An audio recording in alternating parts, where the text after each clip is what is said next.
ভারতে উগ্রপন্থী হিন্দুত্ববাদী গ্রুপগুলোর বিরুদ্ধে বেশ কয়েকটি জায়গায় খ্রিস্টানদের বড়দিনের উদযাপনে বাধা দেওয়া বা হেনস্থা করার অভিযোগ উঠেছে। খ্রিস্ট ধর্মীয় সংগঠনগুলোর পাশাপাশি মানবাধিকার সংগঠনগুলোও এ নিয়ে গভীর উৎকণ্ঠা জানিয়ে বিবৃতি দিয়েছে। বড়দিনের মৌসুমে খ্রিস্টানদের উপর সুনির্দিষ্টভাবে উগ্র হিন্দুত্ববাদী সংগঠনগুলো আক্রমণ চালাচ্ছে জানিয়ে ভারতের ক্যাথলিক বিশপস কনফারেন্স বলেছে, তারা এসব ঘটনার কোনো যদি কিন্তু না রেখেই নিন্দা জানাচ্ছে। সংগঠনটি জানিয়েছে, ভারত জুড়ে বেশ কয়েকটি রাজ্যে বড়দিন ও এর আগে উদযাপনের প্রস্তুতির সময়ে যিশু খ্রিস্টের জন্ম উদযাপন করতে গাওয়া আনন্দের গান ক্রিসমাস ক্যারলের গায়ক গায়িকাদের ওপর চার্চে ধর্মীয় সভায় কিংবা বড়দিনের অনুষ্ঠানে বাধা দিয়েছে ও হেনস্থা করেছে। মানবাধিকার সংগঠনগুলো এসব অভিযোগের পাশাপাশি বিভিন্ন চার্চে ভাঙচুর, বড়দিনের সাজসজ্জা নষ্ট করে দেওয়া এবং বড়দিনের উৎসব পালন করতে থাকা মানুষকে হুমকি ধমকি দেওয়ার ঘটনার প্রতিবেদনও তুলে এনেছে। নির্যাতিত খ্রিস্টানদের পাশে থাকার লক্ষ্যে সৃষ্ট অলাভজনক প্রতিষ্ঠান ওপেন ডোরসের প্রতিবেদন জানাচ্ছে, শুধু বড়দিনের সময়ই ভারত জুড়ে খ্রিস্টানদের ওপর 60টিরও বেশি আক্রমণের ঘটনা ঘটেছে।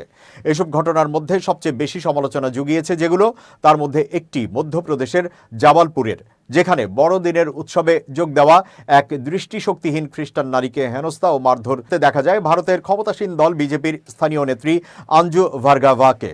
ঘটনাটির ভিডিও ভাইরাল হয়ে গেলে সাধারণে তীব্র সমালোচনার সৃষ্টি হয়। বিরোধী দল কংগ্রেস এটিকে বলছে বর্বরতা ও নির্মমতার উদাহরণ। চারিদিকে সমালোচনার পর স্থানীয় বিজেপি ভার্গাভাকে শোকজ নোটিশ দিয়েছে।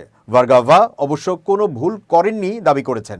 পুলিশ বলছে এ ব্যাপারে এখনও কোনো অভিযোগ দায়ের করেনি কেউ।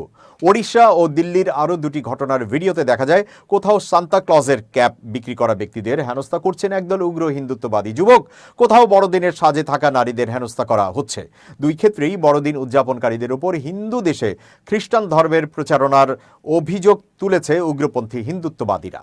কিছু কিছু ক্ষেত্রে এমন আগ্রাসন চালানোর অভিযোগে অভিযুক্ত ব্যক্তিরা উগ্রপন্থী হিন্দুত্ববাদী মব তৈরির সঙ্গে সংশ্লিষ্ট বলে অভিযোগ উঠেছে। ক্যাথলিক বিশপস কনফারেন্সে এক্ষেত্রে ভারতের কেন্দ্রীয় স্বরাষ্ট্রমন্ত্রীকে আইনি কড়াকড়ি আরোপ এবং খ্রিস্ট ধর্মাবলম্বীদের নিরাপত্তা বিধানের আহ্বান জানিয়েছে, যাতে তারা শান্তিপূর্ণভাবে বড়দিন উদযাপন করতে পারেন। সংগঠনটি বলেছে, উগ্রপন্থী হিন্দুত্ববাদীদের এসব কর্মকাণ্ড স্বাধীনভাবে ধর্ম পালনের সাংবিধানিক অধিকার খর্ব করছে। খ্রিস্টান সহ সংখ্যালঘুদের আইনি অধিকার নিয়ে কাজ করা সংগঠন ইউনাইটেড খ্রিস্টিয়ান ফোরাম এক প্রতিবেদনে জানিয়েছে, এবছর ভারতে খ্রিস্টানদের উপর অন্তত 600টি আক্রমণ হয়েছে। 140 কোটি জনসংখ্যার দেশ ভারতে মোট জনসংখ্যার 2.3% খ্রিস্টান। হিন্দু ও মুসলিমদের পর ভারতের তৃতীয় সর্বোচ্চ জনগোষ্ঠী খ্রিস্ট ধর্মাবলম্বী।